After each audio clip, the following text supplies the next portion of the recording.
Injustice के खिलाफ लड़ने को बोला है और उन्होंने बोला है बीजेपी तो छोड़ी है मैंने मगर हिंदुत्व नहीं छोड़ा। भाजपा ने ना ही हिंदुत्व को फॉलो कर रहे हैं और ठाकरे खुद भाजपा वाले हिंदुत्व को फॉलो नहीं करते हैं। जिस तरीके से ये टसल चली है और उद्धव ठाकरे के स्पीच आ रहा है, देखिए, देश को बचाने के लिए लड़ाई तो हमें सबको लड़नी पड़ेगी, सारे विपक्ष को लड़नी पड़ेगी। भारतीय जनता पार्टी न हिंदुत्व मानती है, न देश की परवाह करती है, न जनता की परवाह करती है। वो तो सिर्फ सत्ता की पूजा करते हैं, सत्ता की परवाह करते हैं। सत्ता के लिए भारतीय जनता पार्टी कुछ भी कर सकती है। कांग्रेस का प्लेनरी है और पार्टी ने जो एआईसीसी डेलीगेट लिस्ट है उसमें जगदीश टाइटलर का भी नाम जोड़ा है। काफी विवादित नाम रहा है।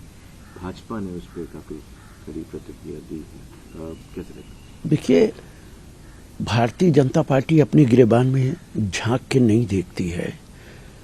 टाइटलर के खिलाफ कोई मुकदमा नहीं है, लेकिन अगर उन्हें टाइटलर पे एतराज है तो नानाजी देशमुख जो बड़े नेता रहे बीजेपी आरएसएस के, उन्होंने 84 के सिखों का जो जेनोसाइड हुआ था उसके बारे में क्या कहा यह उन्हें नहीं मालूम है। उन्होंने जस्टिफाई किया था और उसके बाद भारत रत्न दिया था। गिरेबान में झांके और देखें। अमित शाह महाराष्ट्र में भाजपा इस बार मैंडेट तलाशेगी महान भारत के लिए। बहुत सारे जुमले भी निकले थे पहले, बट अब भारतीय जनता पार्टी 2024 का चुनाव लड़ेगी। संविधान की इज्जत मत करो, पार्लियामेंट के साथ खिलवाड़ करो, समाज को तोड़ने का काम करो। महान भारत की ये परिभाषा नहीं है। महान भारत की परिभाषा है कि देश के लोगों में मोहब्बत पैदा करो, पार्लियामेंट की इज्जत करो, संविधान के मुताबिक काम करो। भारतीय जनता पार्टी तो देश को गलत दिशा में ले जा रही है। उद्धव ठाकरे ने 2019 में उनके साथ कैंपेन किया।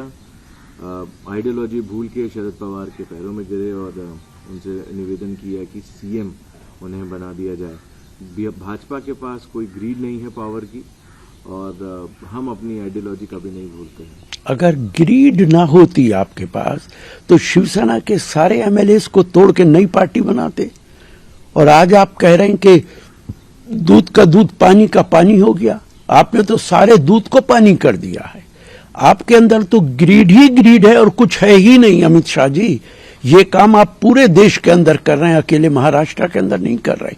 आपने मध्य प्रदेश में यही किया है, राजस्थान में कोशिश की है, दिल्ली के अंदर छोटा सा चुनाव है कारपोरेशन का, उसमें भी आप यही काम करने की कोशिश कर रहे हैं। सेक्रेटरी हैं अभिषेक बैनर्जी, उन्होंने कांग्रेस पे कटाक्ष करते हुए कहा है कि एक वोट कांग्रेस को बराबर है कमल को वोट देने पर। एक वोट जो कांग्रेस को देंगे वो भाजपा के हाथों को मजबूत करेगी, जिससे एनआरसी इंप्लीमेंट होगा। देखिए, विपक्ष अगर इकट्ठा नहीं होगा, देश के हालात नहीं बदलेंगे। ऐसा कोई भी बयान देता है, वो टीएमसी का नेता हो या कोई भी हो, वो बीजेपी के हाथों का खिलौना है और बीजेपी के हाथों में खेल रहा है। बंगाल के अंदर बड़ी तादाद मुसलमानों की है, इसलिए एनआरसी का खौफ दिखाकर वो अपना उल्लू सीधा करना चाहते हैं। एआईएमआईएम ओवैसी के अशोका रोड स्थित घर के बाद अननोन असंजन्स थे, उन्होंने अटैक किया। कंप्लेन फाइल कराई गई है असदुद्दीन ओवैसी द्वारा। पहले भी ऐसे मामले सामने आ चुके हैं। देखिए, ऐसा अगर कोई करता है तो गलत करता है और ये जिम्मेदारी सरकार की है कि अगर चाहे वो कोई छोटा आदमी हो या कोई नेता हो, अगर उसके घर के सामने कोई कानून तोड़ता है तो उसके खिलाफ कार्रवाई होनी चाहिए। जेएनयू की बात करते हैं, ये भी विदित किया है कि जेएनयू में एक प्रतिमा पोर्ट्रेट लगाया गया था शिवाजी महाराज का, क्योंकि कल शिवाजी जयंती थी और उन्होंने वो एक पोर्ट्रेट लगाया था उसके एक्टिविटी सेंटर में। बट उनके हिसाब से एसएफआई के स्टूडेंट्स आए और उन्होंने उस रूम से वो पोर्ट्रेट उठा के फेंक दिया और जो गार्डन भी थी, जो माला थी, उसको डस्टबिन में फेंक दिया। देखिए, जेएनयू एक बहुत ही प्रेस्टिजियस यूनिवर्सिटी रही है, लेकिन जब से भारतीय जनता पार्टी की सरकार आई है, जेएनयू एक अखाड़ा बनकर रह गया है। भारतीय जनता पार्टी की सरकार को न मालूम क्या पुरखाश है जेएनयू से कि हर रोज कोई ना कोई हंगामा वहां पे होता रहता है।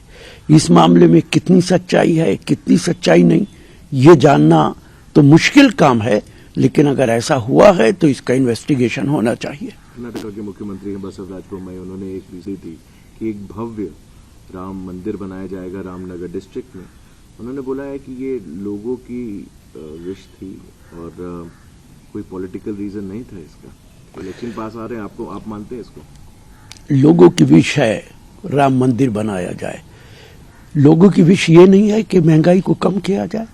लोगों की विश ये नहीं है कि पेट्रोल डीजल की कीमत को कम किया जाए। लोगों की विश ये नहीं है कि जो बेरोजगार नौजवान है उसको रोजगार दिया जाए। ये सारी विशेष सरकार को नजर नहीं आती हैं, बीजेपी को नजर नहीं आती हैं। उनको सिर्फ एक विश नजर आ रही है कि मंदिर बनाया जाए। चूंकि चुनाव आ रहा है, उनको लगता है कि धर्म की राजनीति करेंगे तो शायद सत्ता हासिल हो जाए, चूंकि कोई विकास का काम तो बीजेपी की सरकारें करती नहीं है। इस साल मध्य प्रदेश के मुख्यमंत्री शिवराज सिंह चौहान ने कहा है जो ये बातें कर रहे हैं एंटी इनकम्बेंसी की, एक ख्याली पुलाव। देखिए, वहां की जनता एंटी इनकम्बेंसी के ख्याली पुलाव को सचमुच का पुलाव बना देगी। वहां के मुख्यमंत्री से कहना चाहूंगा, आप अपना बोरिया बिस्तर बांधिए, चुनाव आने वाला है। मध्य प्रदेश में जनता आपके बहुत खिलाफ है और वहां पे कांग्रेस की सरकार बनी।